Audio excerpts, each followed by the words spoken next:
Hello, and welcome to this video where we're going to talk about public health. Public health has made a significant impact on the health of populations, making people healthy and saving lives.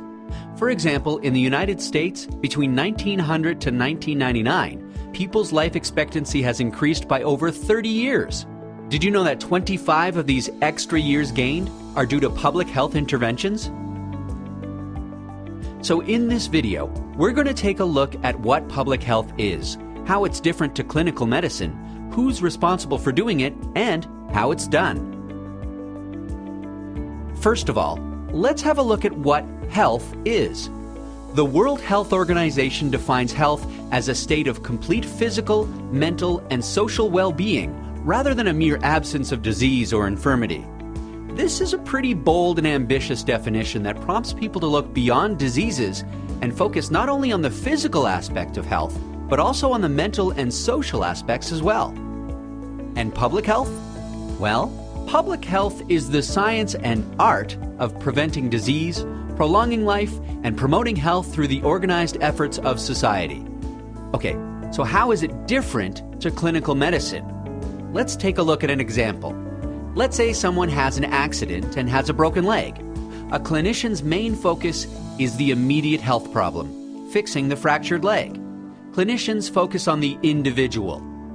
The public health approach would be holistic and would focus on figuring out how and why this person had an accident, so that actions can be taken to prevent it from happening again. For example, why did he have the accident? Was there a problem with his vision? Was it poor knowledge of driving skills or bad attitudes towards driving? Was he under the influence of alcohol or drugs when he was driving? Are there laws against this and resources to enforce it? What are the community expectations or attitudes towards driving? Does he have a good social support network that will help in his recovery or prevent this from happening again? Was the road he was driving on safe? Was he driving a safe car that was well maintained? If not, why not? Could he not afford it? If not, why could he not afford it? Does he have a job that doesn't pay well? Why is that? Is it because he did not have access to good education? Was there good access to health services which would determine his treatment and recovery?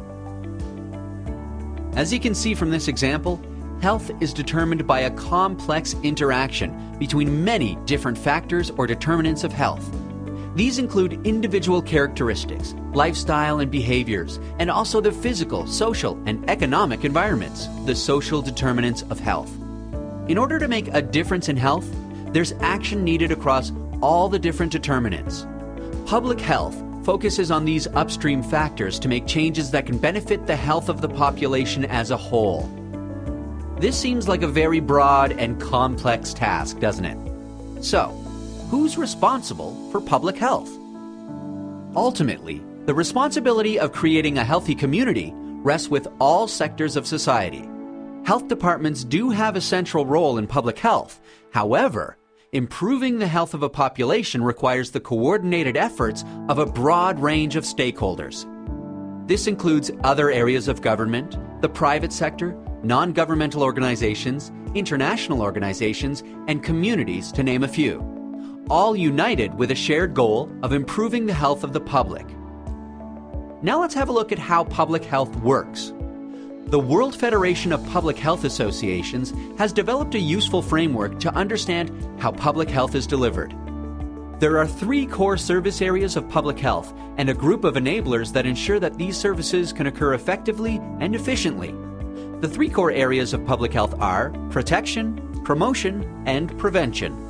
Protection is about protecting the health of the population. This includes the control of infectious diseases, managing environmental hazards, ensuring a healthy workplace, and managing health emergencies. Promotion is about improving the health of the population. It covers a broad range of activities that not only focuses on the individual, like promoting health behaviors over a life course, it also focuses on improving the social determinants of health.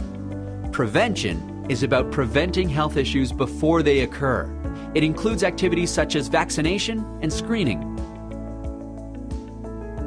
To enable these core areas to function, there needs to be good governance, advocacy to influence and obtain support and commitment for actions that support a health goal, capacity, having an adequate, well-trained, and supported public health workforce, and having accurate, timely information to support health actions such as relevant research, surveillance, monitoring, and evaluation. So that's a quick introduction to the fascinating field of public health.